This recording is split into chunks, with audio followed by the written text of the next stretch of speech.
ایک تو ہم پہلے دیکھیں گے کہ کیا واقعی اس رات کے بارے میں کوئی ہے ہی نہیں حدیث،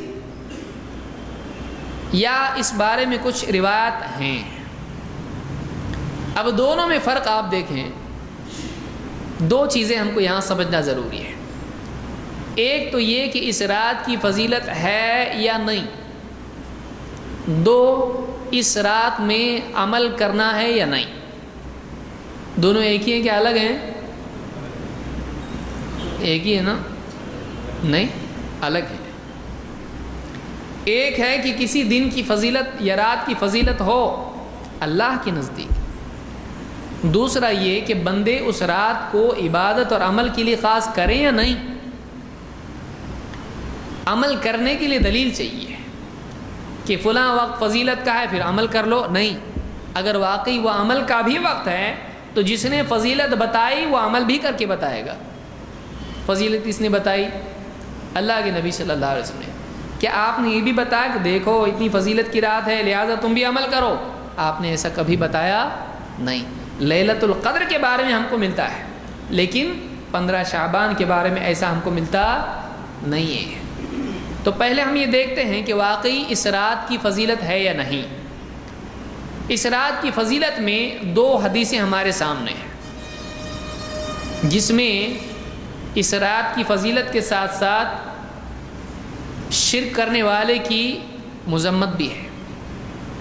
اللہ کے نبی صلی اللہ علیہ وسلم فرماتے ہیں ان اللہ لیطلع فی لیلۃ النصف من شعبان فیغفر لجمیع خلقہ الا لمشرک او مشاحن۔ اللہ تعالیٰ، یہ ابن ماجہ کی روایت ہے اور حسن درجے کی ہے، اللہ تعالیٰ نصف شعبان کی رات بندوں کی طرف متوجہ ہوتا ہے۔ 15 شعبان کی رات کو اللہ تعالیٰ بندوں کی طرف متوجہ ہوتا ہے۔ فَيَغْفِرُ لِجَمِيعِ خَلْقِهِ إِلَّا لِمُشْرِكٍ أَوْ مُشَاحٍ۔ تو اللہ تعالیٰ ساری مخلوق، سارے بندوں کی مغفرت کرتا ہے لیکن دو کی نہیں۔ دو کو چھوڑ کے اللہ سب کی مغفرت کرتا ہے۔ کون ہے وہ؟ مشرک کی اللہ مغفرت نہیں کرتا ہے۔ جو آدمی شرک میں پڑا ہو اللہ اس کی مغفرت نہیں کرتا ہے۔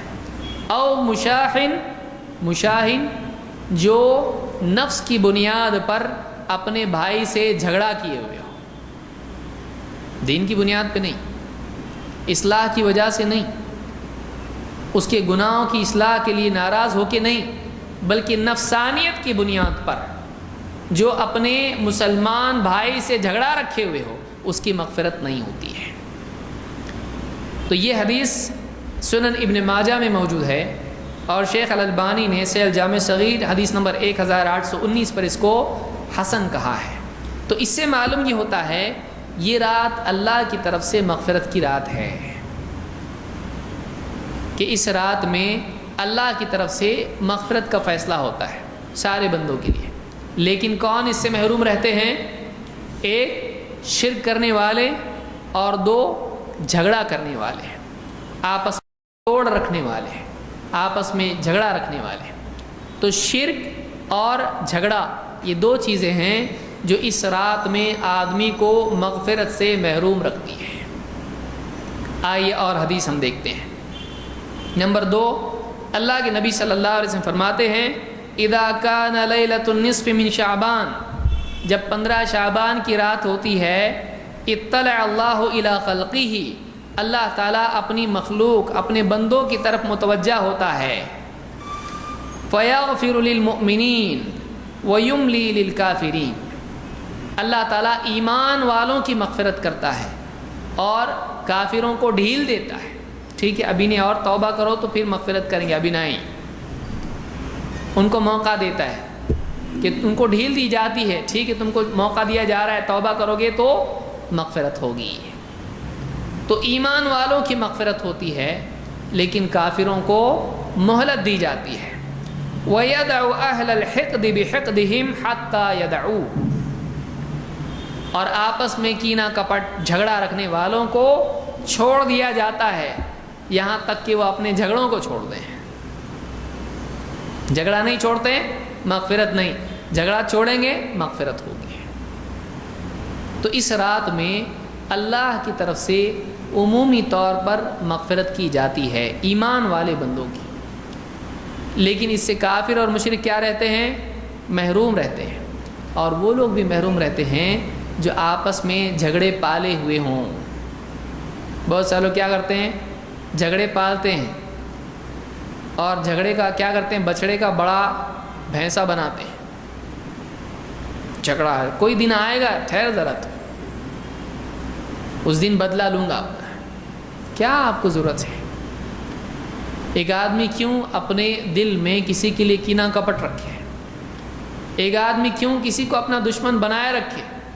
یا تو معافی مانگ لے یا تو معاف کر دے، یا تو کم سے کم صلح کر دے، ٹھیک ہے صلح تو ہو جائے۔ لیکن اگر آپس میں جھگڑا رکھے ہوئے ہیں تو پھر مغفرت نہیں ہوتی ہے، مغفرت نہیں ہوتی ہے۔ علماء نے اس میں تفصیل ذکر کی ہے کہ اس میں مراد وہ جھگڑے ہیں جو نفس کی بنیاد پر ہوں، لیکن اگر دینی جھگڑا ہے، مثلا کہ کوئی بدعتی ہے اور آدمی اس سے تعلق نہیں رکھتا ہے، یہ اس کی ضمن میں نہیں آتا ہے۔ کوئی گمراہ کرنے والا عالم ہے، اگر آدمی اس سے دور رہتا ہے اور اس سے تعلق نہیں رکھتا ہے، ایسا آدمی اس حدیث کے ضمن میں نہیں آتا ہے۔ اس میں وہ لوگ آتے ہیں جو مال دولت نفس کی بنیاد پر آپس میں جھگڑے کیے ہوئے ہوں، جو گمراہی سے بچنے کے لیے، گناہ سے بچنے کے لیے، جیسے کوئی کسی کا دوست ہے، کوئی بھائی ہے شرابی ہے، اب اس کے تعلق رکھے گا تو پھر گناہ کی طرف ہی بلائے گا، تو ایسے آدمی سے دور رہے اگر، تو یہ حدیث اس کے لیے نہیں ہے۔ اسی لیے یہاں پر میں نے کہا کہ جو نفس کی بنیاد پر آپس میں جھگڑا رکھیں، ایسے لوگ اس حدیث میں شامل ہیں کہ ان کی مغفرت نہیں ہوتی ہے۔ اس حدیث کو امام البیہقی نے شعب الایمان میں ذکر کیا ہے، اور اسی کے قریب ابن ماجہ اور طبرانی میں بھی ہیں، الفاظ کے ساتھ یہ حدیث آئی ہے، اور صحیح جامع صغیر حدیث نمبر 771 پر شیخ الالبانی نے اس کو حسن کہا ہے۔ تو یہ دو حدیثیں ہیں جن سے معلوم ہوتا ہے کہ اس رات میں اللہ کی طرف سے بندوں کی مغفرت کا فیصلہ ہوتا ہے۔ اب سوال یہ ہے کہ جب مغفرت ہوتی ہے اللہ کی طرف سے تو پھر کیوں نہ عمل بھی کیا جائے؟ تو عمل کے لیے دلیل چاہیے۔ عمل کے لیے کیا چاہیے؟ دلیل چاہیے کہ ایک آدمی فلاں رات کو عبادت اور عمل کے لیے خاص کرے تو اس کے لیے یہ کافی نہیں ہے کہ اللہ مغفرت کا وعدہ اللہ کا ہے۔ اللہ کا یہاں پر عبادت کا حکم نہیں ہے۔ ہاں یہاں پر یہ ہے کہ کوئی آدمی شرک کر رہا ہے تو چھوڑ دے، کوئی آدمی آپس میں دشمنی رکھے ہوئے تو چھوڑ دے، لیکن یہ نہیں کہا گیا مغفرت کی جاتی ہے لہٰذا بندوں کو چاہیے کہ خوب دعا کریں، بندوں کو چاہیے کہ خوب نماز پڑھیں، یہاں یہ کچھ نہیں کہا گیا۔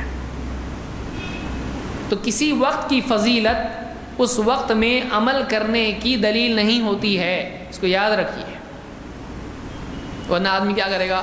آج اللہ کے نبی صلی اللہ علیہ وسلم پیدا ہوئے تھے، کتنا بڑا دن ہے آج، چلو آج کیا کریں گے؟ مٹھائی بنائیں گے، نماز پڑھیں گے، فاتحہ دیں گے، درود پڑھیں گے، گھومنے جائیں گے جھنڈے لے کے۔ تو ایک آدمی فلاں دن اگر کوئی بڑا واقعہ ہوا ہے اور اس دن عبادت آدمی کرے، کوئی دلیل اس کی نہیں، اس کے لیے دلیل چاہیے۔ آج جنگ بدر کا دن ہے، ہاں لکڑی کی تلوار لے کے نکلیں گے گھر سے باہر، نماز پڑھیں گے، فلاں چیز کریں گے، کسی بڑے واقعے کے دن نیک عمل کرنا کوئی دلیل نہیں ہے اس کی۔ منع ہے کیا؟ ہاں منع ہے۔ کون بتایا منع ہے؟ ہمارے نبی کو زیادہ سمجھتا ہے کہ تجھ کو زیادہ سمجھتا ہے، صحابہ کو زیادہ سمجھتا ہے کہ تجھ کو زیادہ سمجھتا ہے یہ دین عمل کا ہے کہ نہیں۔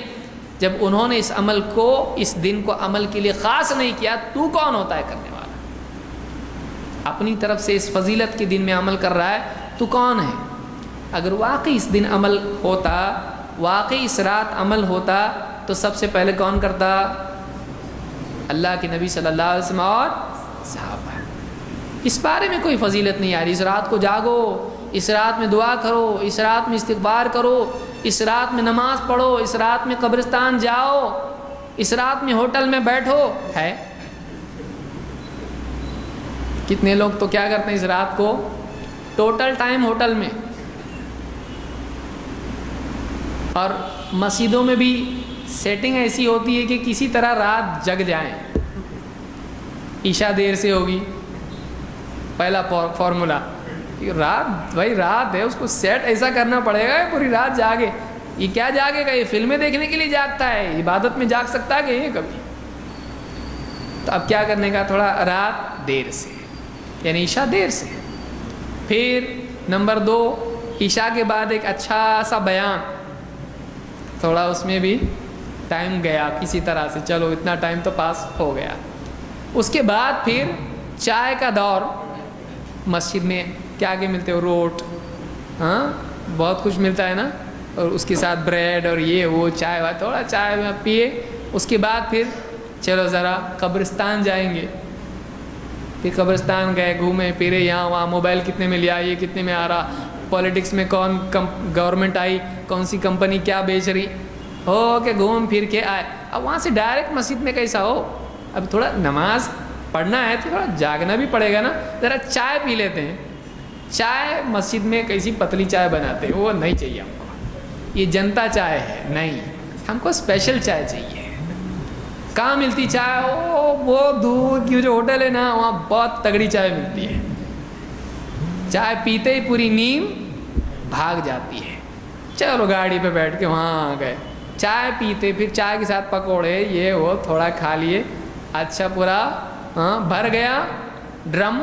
اس کے بعد اب آئے مسجد سے، اب آئے مسجد، تھوڑا سا 2-4 رکعت پڑھے، بہت انگڑائیاں لینا شروع. اس ساتھ والے کو بولا تھوڑا سا، جاب پہ گیا تھا آج، چھٹی نہیں ملی، تھوڑا سا سو جاتا ہوں میں. کہاں سوتا؟ یہاں سب کو نماز پڑھنے کی جگہ ہے، فلاں اوپر کے کہاں ٹیرس پہ مسجد کے جا کے کونے میں، وہاں سو جاتا ہوں. یہاں سے اٹھا نا، دیکھ اب گیا جا کے سویا، وہ وہاں سویا، یہ بھی یہاں اس کو دے گا. کب اٹھائے؟ مؤذن صاحب اٹھو نا، جاگنے کی رات ہے کہ سونے کی ہے، اٹھو. مائک کے نیچے ہی جا کے سویا ہے، اٹھ جا. اٹھتا ایک دم، اور وہ کب اٹھتا؟ اللہ اکبر اللہ اکبر، تب جا کے اٹھتا. ہو گئی رات، ہو گئی. کچھ جو بہت سیفٹی والے ہوتے ہیں وہ کیا کرتے ہیں، وہ گھر پہ جاتے ہیں، کوئی اٹھانا نہیں چاہیے ہم کو، گھر پہ جا کے بیوی کو بول کے سوتے ہیں. اور بیوی پھر اس کے بعد ارے اٹھو ارے اٹھو، کہے کہ اٹھو، اٹھتا نہیں، فجر بھی غائب ہو جاتی ہے. کتنے لوگوں کا ایسا حال ہے. کچھ لوگ ہوتے ہیں جو دو کر کے 100 رکعتیں، نہ جانے کیا کیا ان کا ٹارگٹ ہوتا ہے، وہ بھی ٹارگٹ پورا کرتے ہیں. اور ٹارگٹ پورا کرنے کے بعد اگلے دن سوتے ہیں. اور اگلے دن کیسا سوتے ہیں؟ ظہر غائب، عصر غائب، پھر مغرب میں افطار کے لیے اٹھتے ہیں. یہ قوم ہے ہماری، یہ طریقہ ہے. تو اس رات میں عبادت کا کوئی ثبوت نہیں ہے. اور عبادت کے ساتھ یہ سارے لوازمات، یہ بہانے، یہ سارے حربے، رات مطلب ٹائم گزارنا ہے آپ کو کہ عبادت کرنا ہے آپ کو پوری رات گزارنا ہے. یہ رات جگائے، یہ رات گزاری ہے، یہ عبادت کہاں ہے؟ کتنے لوگ عبادت کرتے ہیں. غیر مسلم بھی سوچتے ہیں، بچے پورے گلیوں میں بھاگتے رہتے ہیں، بولے آج ان کی جاگنے کی رات ہے. جہاں وہاں گلیوں میں بھاگنے کی رات ہے، یہ جاگ رہے نہیں، جگا رہے سب. بچے بھی نکلتے، پوری ٹیم کی ٹیم نکلتی، پوری یہ گلی وہ گلی وہ گلی، کھیلتے پھرتے ہیں. یہاں پہ کیا ہے؟ یہ مسجدوں میں لائٹنگ ہو رہی ہے، قبرستان میں بھی روشنی، وہاں روشنی کر کے ان کو کیا ملنے والا ہے؟ اگر قبروں میں اندھیرا ہو تو باہر کی روشنی سے کیا فرق پڑتا ہے؟ آپ کا انٹرٹینمنٹ ہے، وہ آپ کا شوق ہے. وہ ان کے لیے دعا کرتے تو کچھ تو فرق پڑتا ہے. تو یہ سارے معاملات جو ہیں یہ اس رات میں ہوتے ہیں. ہم کو چاہیے کہ ہم نبی کریم صلی اللہ علیہ وسلم کو دیکھیں. کیا آپ صلی اللہ علیہ وسلم کی زندگی میں یہ سب چیزیں ملتی ہیں؟ نہیں ملتی ہم کو. آپ صلی اللہ علیہ وسلم روزانہ عبادت کرتے تھے، کوئی ایک رات خاص کر کے اس رات کو عبادت کریں، باقی راتیں سوتے رہیں، نعوذ باللہ۔ آپ روزانہ عبادت کرتے تھے، صحابہ روزانہ عبادت کرتے تھے۔ سال میں ایک رات جاگ کے ہم اللہ کے ہاں، اللہ میں نے بہت بڑا احسان کیا دین کے اوپر، باقی دنوں میں فرض غائب ہے، فجر نہیں، ظہر نہیں، عصر نہیں، مغرب نہیں، عشاء نہیں، ہاں جمعہ ہے نا، مطلب ایک سرا پکڑا ہوا ہے اسلام کا، جمعہ کو جمعہ آتا ہوں میں، عید کو تو کنفرم ایک دم پورا فیملی کے ساتھ آتا ہوں میں، نئے کپڑے پہن کے دلہا بن کے آتا ہوں۔ یہ ہمارا طرز بن چکا ہے، فلاں وقت میں فلاں وقت میں فلاں وقت میں عمل کرنے کو ہم نے دین سمجھ لیا ہے۔ دین دائمی ہے، وَلَا تَمُوتُنَّ إِلَّا وَأَنْتُمْ مُسْلِمُونَ۔ اللہ نے کہا تم کو موت آئے تو اسلام کی حالت میں آنا چاہیے، یعنی کبھی بھی موت آئے تو تم مسلمان رہنا چاہیے۔ جمعہ کے دن مسلمان، عید کے دن مسلمان، فلاں دن مسلمان، یہ نہیں، ہر لمحہ تو مسلمان رہے۔ یہ چیز ہماری زندگی میں ہونا چاہیے۔ اللہ تعالیٰ سمجھتا فرمائے۔